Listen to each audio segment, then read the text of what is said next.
Selamat malam semuanya. Jadi ini kemarin saya ada post satu video tentang emiten yang saya bilang gorengan, yang potensi upside-nya masih gede, saya bilang kan. Jadi itu salah satunya itu saham Garuda. Nah, kemarin ini postingan saya play ya.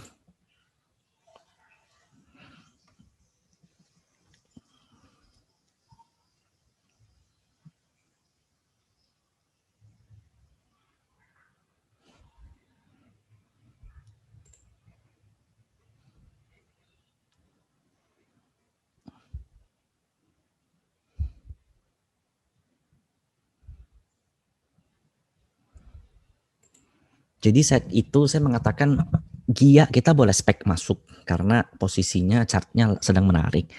Dia sedang konsolidasi membentuk ini yang namanya flag atau penan. Itu kalau kalian nggak tahu flag atau penan apa, kalian bisa follow Instagram saya _Michaelio. Nah, next, kenapa sih Garuda bukannya sahamnya fundamentalnya jelek, hutangnya berdarah-darah, kemudian manajemennya buruk, GCG-nya nggak bagus. Nah, jadi ada yang mau saya jelaskan tentang yang namanya pent-up demand. Jadi apa itu pent-up demand? Pent-up demand itu adalah demand yang tertunda karena suatu hal. Demand tertunda, bukan karena hilang. Tertunda dan hilang itu beda. Nah, dulu ketika Peter Lynch memutuskan membeli saham otomotif, saya lupa sahamnya apa, antara General Motors atau Chevrolet. Jadi analisa dari Peter Lynch bahwa saat itu ekonomi US jeblok sehingga orang memutuskan parkirkan duitnya di bank, enggak mau beli kebutuhan tersier dulu. Saat itu mobil merupakan kebutuhan tersier. Nah, saat dia beli saham General Motor, orang mengatakan bahwa dia gila, investasinya gila. Karena saat itu penjualan PMI segala macam itu jeblok banget. Habis itu otomotif sales saat itu juga jelek banget. Semua mengatakan bahwa mobil otomotif itu suram. Tapi beliau beli karena bagi dia demand terhadap mobil itu bukan hilang. Entar ekonomi membaik semua bakal pulih. Dan boom. Ya, investasi dari Peter Lynch berhasil. Nah, pent up demand ini juga yang terjadi dengan Garuda. Ketika vaksin ditemukan, orang ini udah enek di rumah selama hampir 1 tahun. Traveling itu hancur, K-shape recovery, ada yang sebagian yang pulih, sebagian yang belum. Salah satu yang belum itu adalah traveling. Nah, maka dari itu Garuda akan mendapat impact yang bagus jika vaksin ditemukan. Kita tahu beberapa waktu lalu itu ada isu bahwa vaksin 70% sampai 80 atau 90% berhasil di US ya, sehingga ini memberikan harapan terhadap dunia penerbangan. Sekarang mari kita lihat, ini adalah saham American Airlines. Dalam kurun waktu 5 hari, dia mengalami kenaikan yang signifikan luar biasa. Nah, jika kita lihat year to date, ya dari tahun 2020 awal dia masih jauh banget. Jadi sebenarnya kalau dia bisa balik ke sini aja, ke 18 itu udah kenaikan berapa puluh persen. 6 bulan dia sebenarnya sudah landai, 1 bulan sudah hampir sama, tapi di dalam 5 hari ini kenceng banget. Dari 11 ke 12 itu kenaikan 1 poinan. Kalau di US itu gede banget. American Airlines juga. Perusahaan penerbangan lain di seluruh dunia seperti Korea Airlines, Japan Airlines, habis itu Malaysian Airlines, habis itu Singapura Airlines itu semua mengalami kenaikan yang kenceng, termasuk kita Garuda. Ini juga, ini saya nggak bahas tentang perspektif dari Pak Yusuf Mansur ya. Jadi Pak Ustadz juga mengatakan bahwa saham Garuda layak beli. Oke, jadi seperti ini. Why Garuda? Karena kami sebagai seorang trader, seorang chartis, kami nggak menilai sesuatu dari fundamental. Mostly kita memperhitungkan fundamental, tapi fundamental yang kami gunakan itu adalah tentang momentum. Sebagai contoh, saham itu bukan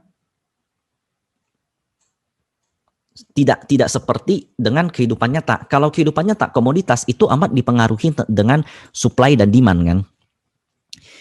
Jadi ketika permintaan besar dan stok berkurang, maka harga akan tinggi. Sebagai salah satu contoh, contohnya ketika kebutuhan ayam, ketika lebaran itu tentunya tinggi, sehingga harga ayam akan otomatis terangkat. Itu ada sesuatu yang real. Kebutuhan terhadap baju-baju sekolah, buku tulis itu akan meninggi ketika musimnya anak sekolah atau dimulainya ajaran baru. Di saham apakah ada? Nggak ada. Jadi di saham nggak ada orang yang tiba-tiba butuh saham properti. Nggak ada orang yang tiba-tiba butuh saham Garuda. Nggak ada orang yang tiba-tiba butuh saham Banks, nggak ada. Maka dari itu, medialah yang berperan menciptakan kebutuhan palsu itu. Kebutuhan palsu inilah yang kita namakan dengan momentum atau pom-pom atau news segala macam ya. We don't care about that. Karena bagi kami seorang trader, market discount everything. Artinya apa? Ketika ada pembelian besar di suatu saham yang volumenya menjanjikan, maka itu sudah memperhitungkan fundamental bagi kami. So, mari kita lihat. Ketika saya post Garuda akan menembus areal 350, surprisingly, this is today. Hari ini, GIA naik 18%.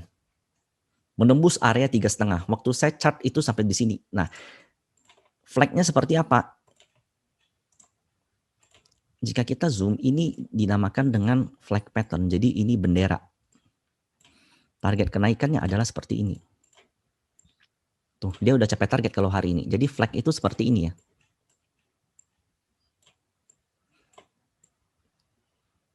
Banyak juga yang mengucapkan terima kasih sama saya. Sebenarnya nggak perlu, karena ini bukan saya yang gerakin. Ini memang market, kita cuma membaca market. Target kenaikannya, kita sudah bicarakan. Selanjutnya, apakah ini kalau sebelum masuk masih boleh masuk nggak? Jelas kalau menurut saya belum boleh. Kalau sekarang jelas areal, justru saya cuma jaga profit taking. Nah, perhatikan di Fibonacci, dia juga memvalidasi dua support yang sebelumnya menjadi areal kotak Darvas yang saya gambar. Jadi di sini dia range-nya lebih sempit ya. Jadi support daripada GIA saat ini adalah dekat opening kemarin. Jadi kalau ditanya masih boleh masuk, I think ya enggak. Kalau menurut saya enggak. Saya bakal tambah muatan ketika ini kan enggak ada support yang terbentuk di sini. Perhatikan juga sebelumnya candlenya cuma lurus. Ketika ada one way down, maka dia bakal ada one way up. Market bergerak seperti itu. Ketika dia ada base, ini contohnya base, maka ketika saham jatuh, maka base ini akan menjadi support kuat. Jadi saham pergerakannya seperti itu. Ketika ada yang turun tunjam naik, maka dia akan naik dengan cepat. Itu alasan Garuda bisa 18% hari ini. Karena support-support yang dibentuk di sini itu minor-minor semua. So, ketika Garuda koreksi, maka saya akan wait and see sampai dia membentuk support baru di sini. Mungkin di sini bakal ada base. Nah, ketika ada base di sini, barulah saya akan nambah muatan atau nanti saya perhatikan lah. Karena sebenarnya saya udah terlalu gede sih di Garuda. Untuk perkembangan Garuda, saya nggak mungkin post setiap hari di YouTube ya. Jadi kalian bisa follow saya di _Michael Leo. Itu saya sering interaksi di Instagram, di story, di feed story. Jadi bisa kalian follow. Dan untuk join dengan nasabah saya itu bisa di link _Michael Leo dengan kode referral Susilawati. Thank you.